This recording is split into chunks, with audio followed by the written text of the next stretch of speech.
Welcome to Chautauqua People. My name is John Viehe. My guest today is Jim Brady. Jim was born in New Jersey. He went to high school in Massachusetts, graduated from Bryant College, started working in Providence, Rhode Island, and acquired his CPA. While in Providence then, he moved on to Deloitte, a national accounting and consulting firm. Upon joining Deloitte, they sent him to Florida for 5 years. Then they sent him to Winston-Salem, North Carolina, in the aftermath of the KKR takeover of RJR Nabisco. Now, while in Winston, he made partner in 1994, and then they posted him overseas, first to St. Petersburg in Russia, where he was there from 1995 to 96. Then they shipped him to Moscow from 97 to 98.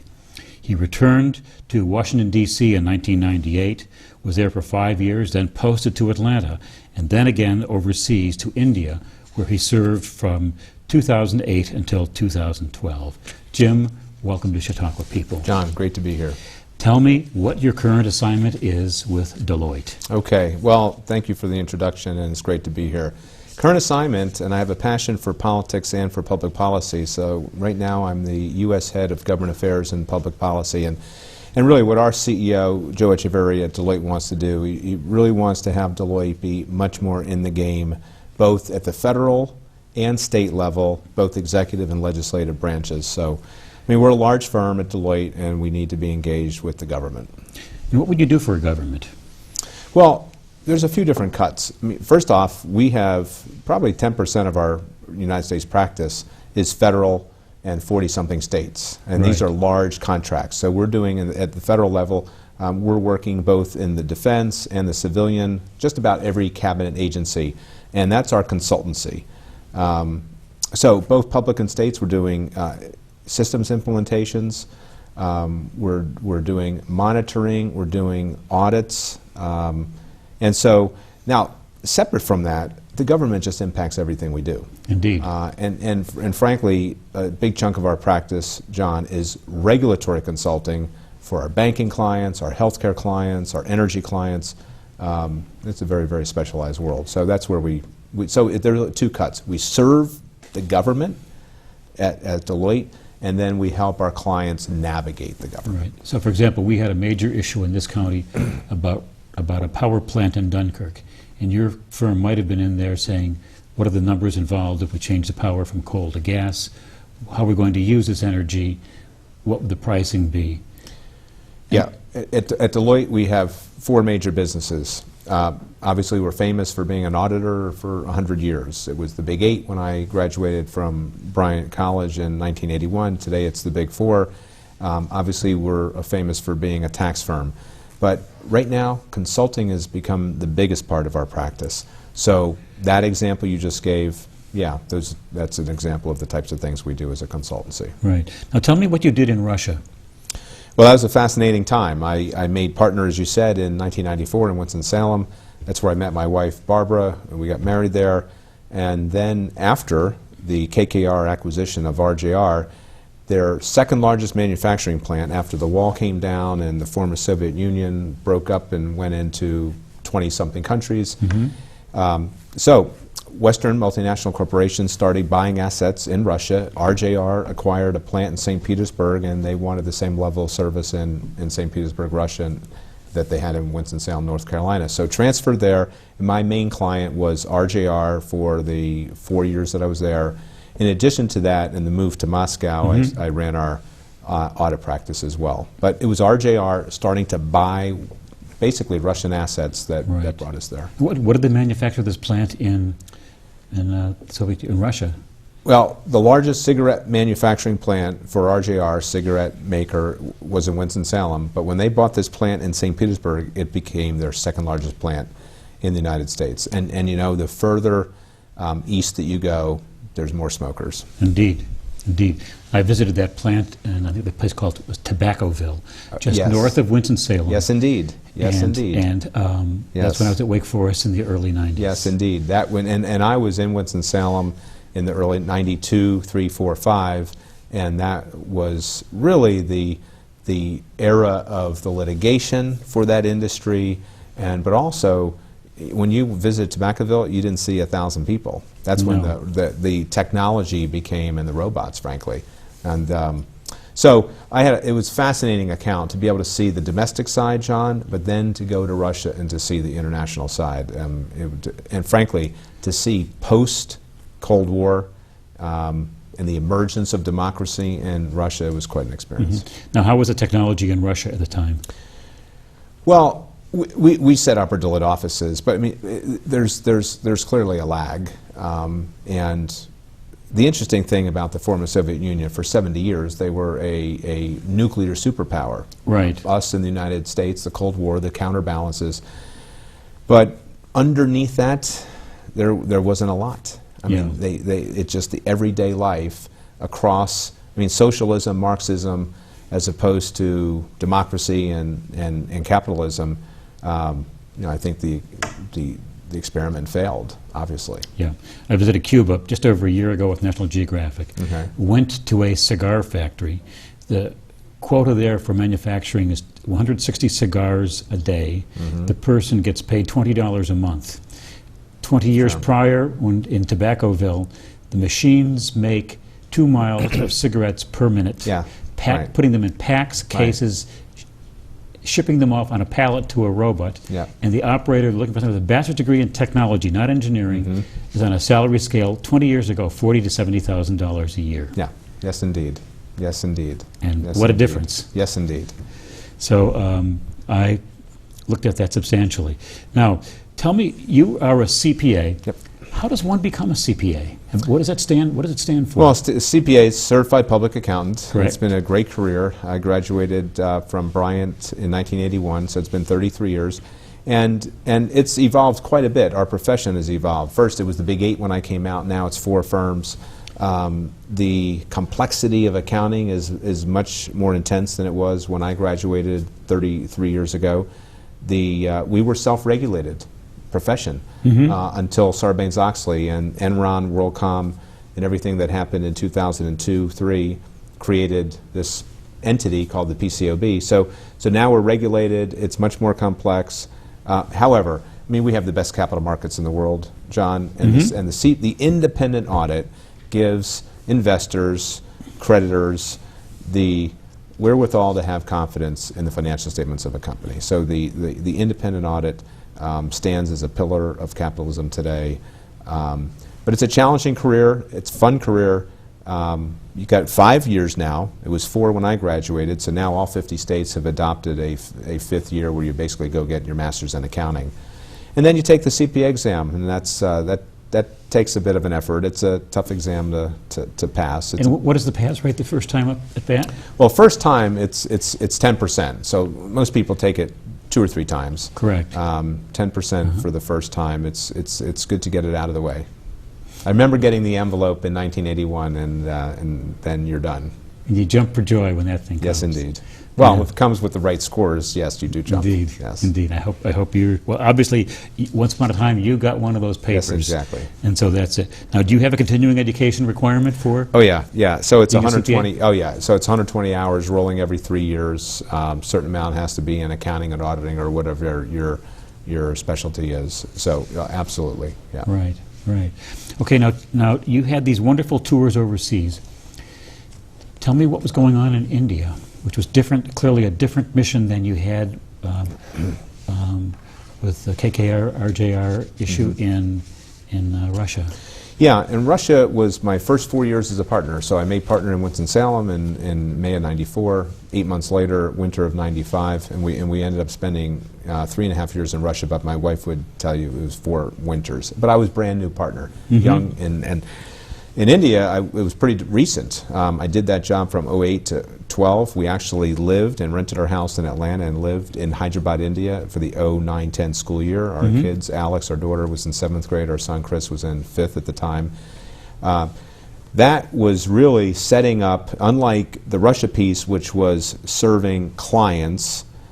In India, we set this offshore operation up, so basically the people we hired and recruited and trained in India were doing about 15% of the audit work back here in the United States. And you, believe it or not, there's elements of an audit you can do from 10,000, 12,000 miles away. The reason we went to India is we have a shortage of CPAs in the United States. We do. Shortage, absolutely. I mean, it's great if you or your children or your nieces or nephews are going and looking what do they want to do in college.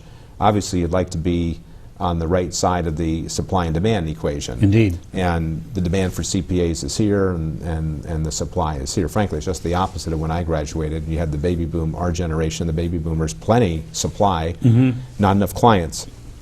We always want new clients, but our biggest issue is a shortage of people, hence India. So I had been, gosh, a partner for 20 years at that point, and was tapped to go over there and build something very, very new and unique, and it served us well. So what do? They put the papers in a box and mail them over there? Yeah. So there's an e-room, and what's an e-room? So it's e-files. Okay. So in fact, when I graduated, all through the 80s and maybe into the early 90s, to your point, the audits were done with manual work papers, pencil and paper. Today, it's all done on your laptop, and so you get the 24/7. You're working straight through the time zone difference with basically a 12-hour time zone difference from east to west coast, and we'll work in India, shut down. The United States wakes up, works there, and the work you got a 24/7. So what it gives you, it's faster, better customer service. And frankly, because the India piece has a lower cost efficiency, then we can be more competitive on a pricing standpoint. Right. But the big reason for India is we just were running short of CPAs here in the States. And so you could find people sufficiently trained to do the job in India? Oh, yeah. Oh, absolutely. I mean, excellent students, smart, well-trained, top-notch, top quality. Yeah. But if you have a niece or nephew or someone in your family who's thinking about what do I want to major in college, I'd highly recommend accounting. I have a nephew who is a Chautauquan, and he is a CPA. I went into Indiana and Bloomington, and worked for a national firm, and now does construction accounting for a major construction company, and it provides well for his family. So that's something that I would certainly ditto your observation. Great career. So you want to work at Deloitte? I think he's happy where he is. Okay. And he gets enough time to come up to Chautauqua. But tell me a little bit, I think you two do the same. Tell me about your bride and where your family spends their summers. Sure. Well, Barbara and I have been married 18 years. She grew up here in Olean, about 75 minutes down the road. So she's a Western New Yorker? Yeah, she's a Western New Yorker, born and raised in Olean, and then kind of went off, and we met in Winston-Salem in North Carolina. That's where we got married. And then when we came back from Russia, we were in Greater Washington, D.C., Northern Virginia area, and then we came to a family reunion for Barbara's side of the family in '02. Right. The last day of that family reunion, hey, Jim, before we fly back to D.C., Virginia, I just want to show you this place. It's called Chautauqua. My mom took me there a lot as a kid. And as soon as we walked on the grounds, it was within minutes that we were in the rental agency to rent a week for 2003, and we've been coming for 12 years. Right. And no regrets about that? Oh, Chautauqua is this rare place. It's our favorite place in the world as a family. The kids were 4 and 6 when we came in '03 for the first time. Right. And now they're 15 and 17. Our daughter's getting ready to go off to college. There's no place in the world like it. If you were to, if they were here, we'd pull them in onto the set. You can ask them where's their favorite place. It wouldn't have to be a setup. No question about it. They love it. No question about it. There's no other place, John, that you can have the freedom that the kids do. When they were 6, 7, 8, they'd be on their bikes, gone. And we'd see them at lunch, we'd see them at dinner, and now they're 15 or 17. It's just there's so much at Chautauqua. You've got the lectures. Our son is a sailor. Our daughter is arts and tennis. We bring friends up from Atlanta, and it's their favorite place in the world. So, by the way, you're just catching me on the set in our final week at Chautauqua. So, yeah, right now we're already looking forward to next year. It goes too fast. Right. Ken Burns this week. Indeed, and it's the amp has been packed, has it not? The amp has been packed, and well, Ken Burns speaks for himself. It was just an incredible week. Today's was the Roosevelts. You had Civil War, you had Vietnam. You think about what Chautauqua has to offer. I could go on and on and on. And I think this is a half-hour show. Right, but we've got plenty of time here, and we've got this great crew at Access Channel 5 If we go over, they will be forgiving. I'll hear about it later on. Very good. But they'll take good care of us and make certain that we're straight down the road. So what do you like to do for fun at Chautauqua? Well, the lectures, that's the Lectures? cornerstone. I mean, so I love the lectures. I love to run, play a lot of tennis. You do? And then frankly, my son on the sailboat. I'm just so proud he's become quite the sailor. Okay. So I'd say it's all four pillars. Okay, And, for you. You got education, the arts, probably the arts less, but that's my daughter's going to go to college and she wants to be an artist. She's incredible at drawing and Okay. painting. And I love the hall philosophy at 2 o'clock in the afternoon. The most difficult thing to do at Chautauqua, as you know, is to figure out what you're not going to do. Indeed. in a There are given so day. many things to do. Yeah, exactly. You got to figure out how to pace yourself. Now let's carry this a bit further. You like to play tennis, and what does your wife like to do? Well, Barbara, she is now on a couple boards. She's on the board of the Women's Club, Right. and she's on the board of the Property Owners Association, and so it's almost like she's a part-time worker now. This summer, she was like meeting after meeting after meeting. So she does Pilates and yoga and walking, and she evaluates the lectures. She does. I think 4 of this year's 7 weeks, she was an evaluator this week with Ken Burns. That was an easy week to evaluate. But I'll tell you what, this year it was like, she was like, go, go, go, meeting, meeting, meeting. And then the summer went by and like a blur. And you're not telling, but this week the CPOA Executive Committee selected her for Vice President. Okay, yes, indeed. So And she's the that's- new Vice President so of the she's- homeowners. So Yes. she's moving up that, and at Chautauqua, that's a very important position on CPOA, and it led me to the trustees. Yeah. So Yeah. who knows? Maybe both of you will be trustees. Well, this soon. is your 8th year. You're This is- coming off. I'm And we're termed gonna out miss- in just a few weeks. Yep, yep. Going to miss you on the board. Yep, and that's the way it is. Now let's talk about the Board of Trustees. Tell me how you got there. So joined in 2010 and was filling another, Dr. Robert Franklin, who's the new Director of Religion, filled his term. So I've been on the board 4.5 years now, chair of the Development Council, served on Asset Policy and Audit Committee, and frankly it was Tom Becker, Ron Kilpatrick, George Snyder, the nominating committee, and I think the nominating committee does a very good job here. There's always a handful of candidates or a slate of people that are in the queue. They get vetted, and I was the lucky person in 2010, and I mean that so sincerely because it's been such a distinctive honor to serve as a trustee. And, Do you get any special favors out of being a trustee? oh, of course not. You get a fancy per diem when you come to Chautauqua? No, you don't. Don't get any per diem, do you? No, no, no. Do you get a free gate pass? No, no, no. Don't get a free gate pass. Yeah, and I know you know that, and you get the privilege of serving this rare, incredible institution of 140 years to take it to the next level under the leadership of Tom Becker, who's just such an exceptional president. And we had a terrific board chair, George Snyder, who just stepped down. Our new board chair, Jim Pardo, is in his first year. So we have wonderful leadership, and Chautauquans know what they have is a very, very, very special place. Now, what is our job as trustees? And there's a Promise campaign right now, a fundraising campaign to raise $98.2 million is the goal. We're halfway through, 3 years down, 3 to go. The ambition to have a renovated amphitheater and to grow the endowment, to grow the annual fund. So right now, the big thing for me as the chair of the Development Council on the Board of Trustees is that capital campaign. Right. Tell us a little more about the Development Council. Well, the Development Council, the way I understand it, was created 20, 30 years ago as the one committee that has members from both the Chautauqua Institution Board of Trustees and the Chautauqua Foundation Board of Directors, created in the 1930s in the crisis of the Depression, maybe very close to going into receivership, and to set up an independent organization that would be the fundraising philanthropy arm to serve the institution. Of course, today there's a healthy endowment, looking to grow that endowment. So that is the committee that bridges the two boards. Right, and so in the history of Chautauqua, the emphasis upon building endowment is a relatively recent phenomenon, as I understand it. And we can look back a century and say they should have been building it then, but that's not where they were. And so we're playing catch up. Totally agree. you can't go backwards, but there's four pieces in my view, and you got the annual operating fund.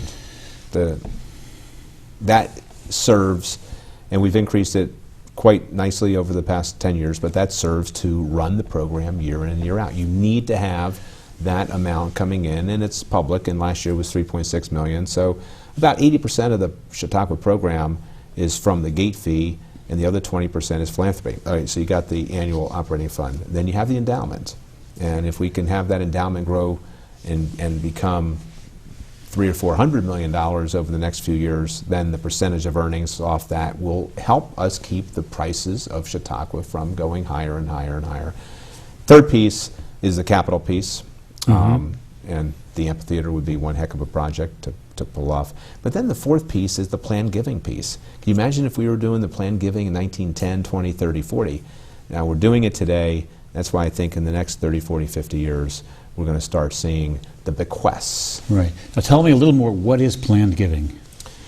Well, what it is, and Jeff Follansbee is the head of the CEO of the Chautauqua Foundation. He has quite a solid team. He has one person devoted entirely to meeting people at a certain age to talk about what are they going to do with their assets upon departing this earth and working Chautauqua Institution into people's wills.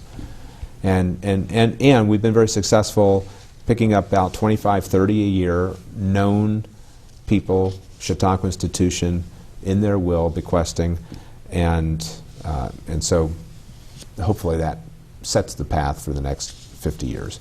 That element was not a major part of what we did in the early half of the 20th century, or maybe even just in the last 10, 20 years, getting very intentional about that.